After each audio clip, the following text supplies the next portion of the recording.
It began with a prayer, a soft hymn echoing through a quiet church in Springfield, Missouri. A mother sat at the organ, her fingers gliding gently across the keys, her eyes closed as if she were at peace. No one could have guessed that the same hands playing those sacred notes would soon mix death into a glass of soda. Mark Staudte's sudden death didn't raise suspicion. The coroner said it was natural causes of heart condition, maybe a stroke. People at church brought food, offered condolences, and admired how calm Diane was. "She's strong," they whispered. Such faith in God. But faith wasn't what kept her calm. It was calculation. Months later, tragedy struck again. Another Staudte, her 6-year-old son Sean, fell violently ill, vomiting, delirium, his organs shutting down one by one. Doctors tried to save him, but the end came quietly, just as before. 2 deaths in one family, both unexplained, both accepted. Springfield moved on. Diane smiled, went back to playing the organ, and took family photos at church. The congregation saw devotion. The police saw no reason to question. But inside that small suburban home, a third life was slipping away. Her daughter Sarah began showing the same symptoms. In the hospital, doctors worked frantically. Her blood results revealed something no one expected: a substance that didn't belong in a human body, something sweet and deadly, ethylene glycol, the key ingredient in antifreeze. The revelation spread like a virus through the ward. Suddenly, the story changed. This wasn't an illness. It was murder, slow, deliberate, and domestic. The mother who prayed for peace had been creating it, one poison sip at a time. Sometimes evil doesn't scream. It hums softly under the sound of a church organ. Before the deaths, before the sirens and headlines, the Staudte family looked like any other suburban household in Springfield, Missouri. Their 2-story house sat on a quiet street, lined with trees and wind chimes, the kind of neighborhood where people still wave to one another from their porches. Inside that house lived 6 people whose lives would soon collapse in silence. Mark Staudte was a man of music and humor. Once part of a local band, he dreamed of recording his own album, though those dreams faded as bills piled up and his health declined. He worked odd jobs when he could, but mostly stayed home, caring for the kids. His laughter filled the house, even when the refrigerator was empty. Diane, his wife, was his opposite: structured, methodical, and deeply devoted to the church. Every Sunday, she played the organ with precision, her posture perfect, her eyes distant. She was the kind of woman who measured worth in discipline. To her, Mark's charm and playfulness were signs of weakness, not love. They had 4 children: Rachel, the eldest, Sean, the middle son, Sarah, the quiet one, and Brianna, still in high school. Rachel was Diane's favorite: intelligent, obedient, and eager to please. Sean was the family's gentle rebel, content with small joys, but never meeting his mother's expectations. Sarah tried to bridge the tension between them, often retreating to her room when voices rose. Neighbors saw Diane as a model of strength, the woman who kept her home running when her husband couldn't. At church, she smiled, offered baked pies at charity events, and rarely missed a rehearsal. But behind closed doors, her words cut like blades. She scolded Mark for being lazy, Sean for being useless, Sarah for being too emotional. Only Rachel escaped her mother's resentment. Together they shared whispered prayers and private jokes, an intimacy that would later become something far darker. Money was always tight. Diane's paycheck from the church barely covered the bills. Her patience with her family wore thin. At night she would sit in the dim kitchen, staring at the walls, thinking of what her life could have been. In her journal, police would later find phrases written like prayers: "I just want peace. I want silence. I want freedom." From the outside, it was a family anchored by faith. From the inside, it was a quiet battlefield. Every smile at church, every Sunday hymn, masked a growing hatred, one that would soon find its outlet not in anger, but in poison. No one saw it coming. The town saw a mother under pressure, not a killer in waiting. And as the days went on, Diane's resentment ripened into resolve. No one knew that peace, to her, meant something else entirely. It started quietly, almost tenderly, a drizzle of sweetness into a glass, a gentle stir, no shouting, no blood, no violence, just a quiet act that would end a life. In late 2012, Diane Staudte decided that her husband Mark had become an obstacle. He was unemployed, often ill, and to her mind, a weight dragging the family down. She wanted a life of order, of peace, and in her twisted reasoning, peace could only come through subtraction.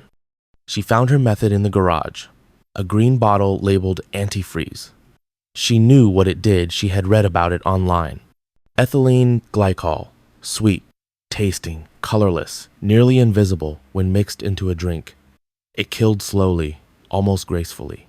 To her, it seemed merciful. That evening, she poured a small amount into Mark's favorite soda. He drank it with dinner, laughing at a TV rerun, never suspecting the betrayal sitting across from him. The poison began its work within hours. His body shut down piece by piece, confusion, slurred speech, searing pain in his stomach. Diane didn't call an ambulance until the very end. By the time they reached the hospital, Mark was gone. The doctors called it natural causes, liver failure, perhaps. Diane nodded, grateful that the world still believed in her innocence. At the funeral, she played the organ herself, her fingers steady on the keys as her husband's coffin lowered into the ground. The congregation called her strong. In truth, she was rehearsing for the next act. Months passed. The sympathy faded. Bills remained. Sean, her 6-year-old son, lived at home, working part-time, spending hours online. He was quiet, kind, but to Diane, he was another disappointment, another mouth to feed, another reminder of what she considered failure. She repeated the process, this time with precision. A little more antifreeze, mixed into a sports drink. Sean complained of feeling sick. His skin turned pale, his speech slurred, his breath came in short bursts. Still, Diane waited. Only when he was barely conscious did she take him to the hospital. Doctors ran tests, found liver damage, suspected a viral infection. No one thought to check for poison. Within days, he was dead. 2 deaths in one family, both ruled natural. No investigation, no suspicion. Springfield moved on. Diane smiled through the grief. Rachel, her eldest, stayed by her side, comforting her mother, obeying without question. Diane saw in her not just loyalty, but possibility. Rachel had always wanted to please her, and in that desperate need for approval, Diane found an accomplice. Sarah, the younger daughter, began to notice strange things. The way her mother measured drinks. The way Rachel lingered in the kitchen late at night. She didn't dare confront them, but something inside her whispered that the air in that house had turned deadly. Then came the 3rd illness. Sarah began vomiting uncontrollably, her skin flushed red, her limbs heavy. She collapsed one morning, unable to move. Rachel watched, expression unreadable. Diane told the others it must be the flu. But when Sarah's condition worsened, even Diane hesitated. She took her to the hospital, perhaps believing that fate would protect her once more. But this time, the pattern broke. Doctors noticed her strange symptoms, kidney failure, neurological damage, and one of them remembered another patient from months earlier. Sean, same symptoms, same address, same mother. He ordered a toxicology screen, almost on instinct. When the results came back, the word stunned everyone in the room. Ethylene glycol poisoning. The hospital staff contacted the police. Detectives from Springfield's Major Crimes Unit began their quiet investigation. They revisited the death certificates, the autopsy reports, the pharmacy logs. Everything pointed to one name, Diane Staudte. Back at home, Diane remained calm. When detectives knocked on her door, she welcomed them politely, offered them coffee. She was confident, almost amused. But they could see it the way she avoided eye contact when they mentioned the antifreeze, the way Rachel's hands trembled beside her. Over the next few days, the investigation deepened. They traced a purchase of antifreeze to Rachel's debit card. She had bought it weeks before Sarah fell ill. When questioned, she insisted it was for cleaning, but under pressure, her voice broke. "She told me to," she whispered. "Mom said they were making her life miserable. She said we'd be free." When Diane was confronted, she didn't deny it for long. She spoke slowly, as if reciting a confession she had already practiced.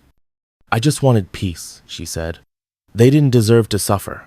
I didn't hate them. I just didn't want them here anymore." Her words chilled the detectives. No rage, no remorse, just a void where empathy should have been.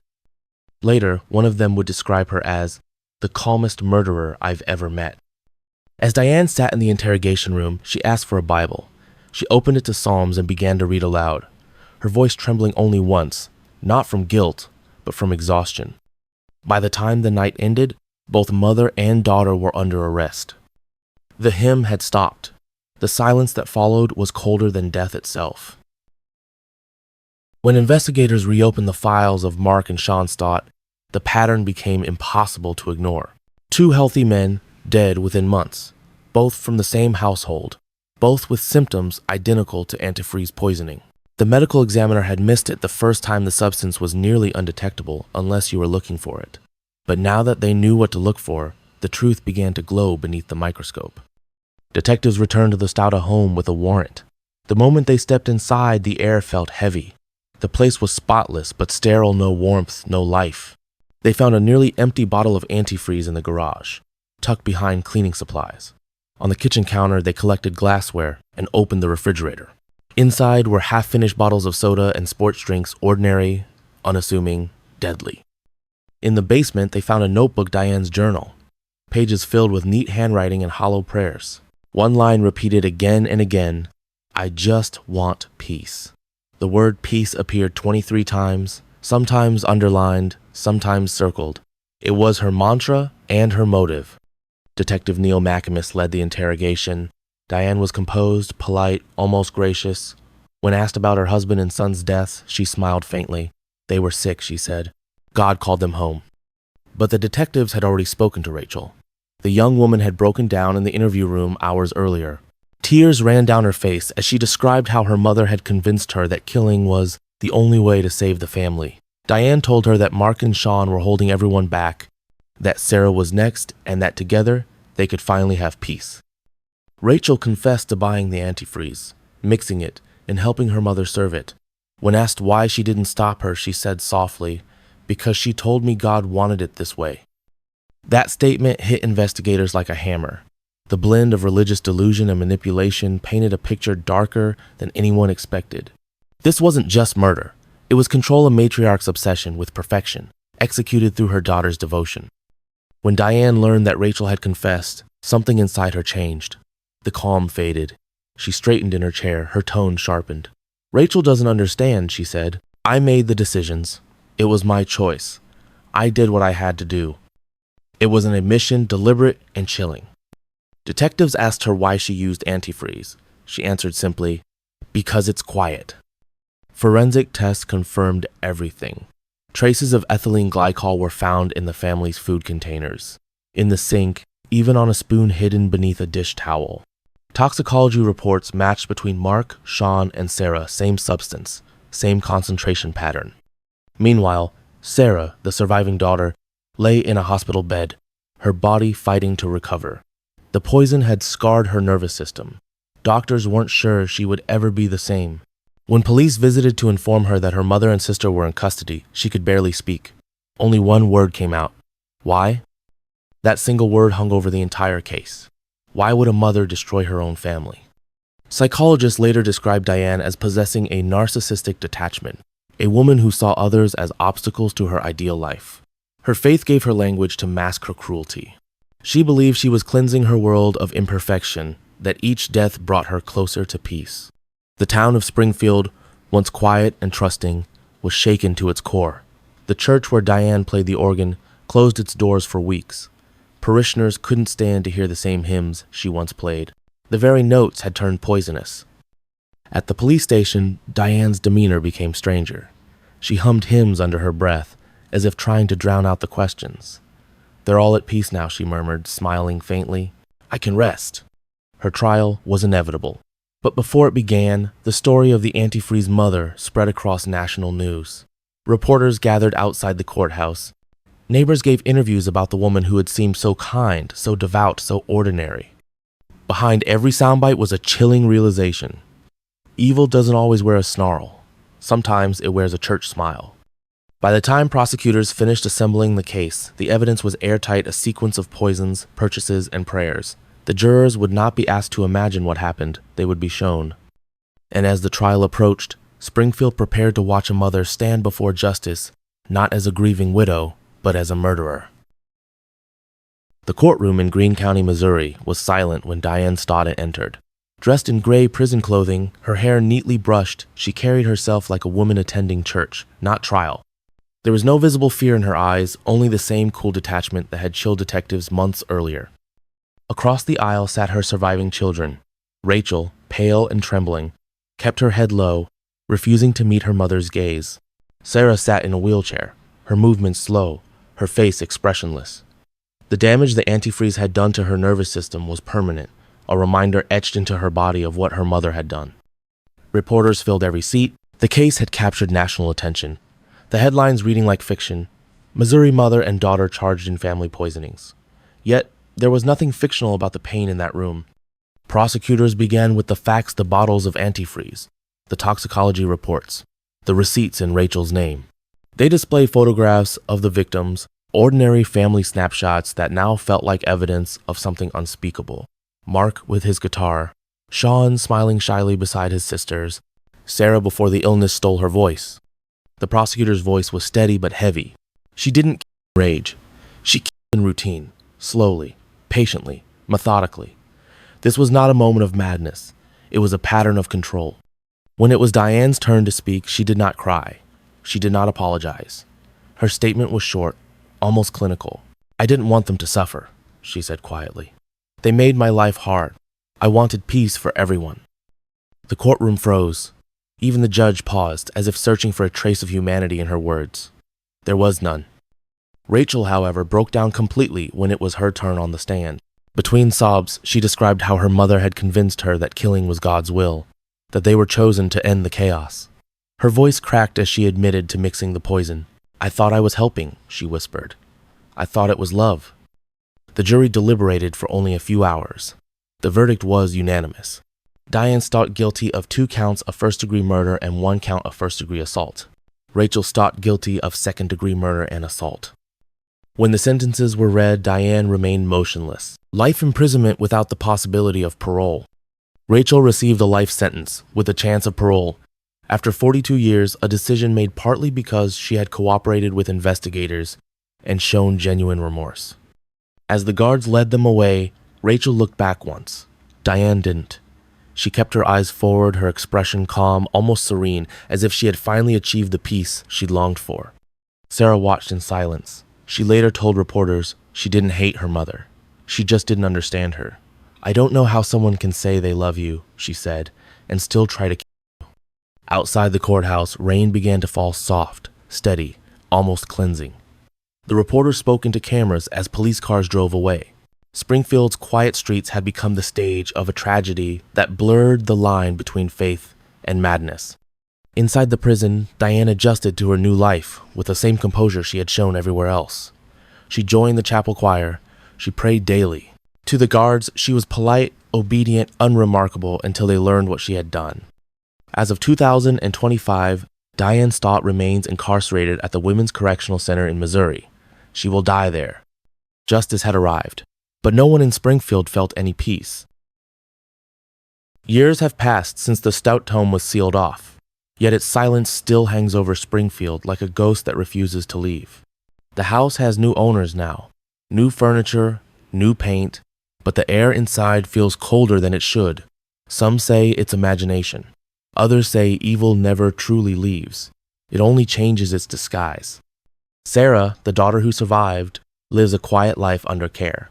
She walks with difficulty, her speech slow but deliberate. She rarely grants interviews, but once, when a journalist asked what forgiveness meant to her, she paused for a long time and said, "Forgiveness isn't peace. It's just trying not to remember." Those words lingered heavier than any sermon. Rachel remains behind bars, serving a life sentence. She spends most of her days reading and attending prison therapy. She writes letters to Sarah every Christmas, though she has never received a reply. To those who meet her, she seems eternally frozen in that moment of blind obedience, the daughter who followed her mother into the abyss. And Diane, the architect of all this pain, continues to live within the gray walls of a women's prison. She attends church services twice a week, still prays, still claims that what she did was for peace. Her hair is turned white, her voice softer, but her eyes, as one guard said, still look through you, not at you. Outside those prison walls, the story of Diane Staudte has become a modern parable not of rage or insanity, but of something quieter and far more terrifying: the corruption of faith and the illusion of control. She didn't for money, jealousy, or revenge. She because she believed her version of peace was worth more than life itself. The case has been studied in criminology courses, dissected in documentaries, and whispered about in church basements.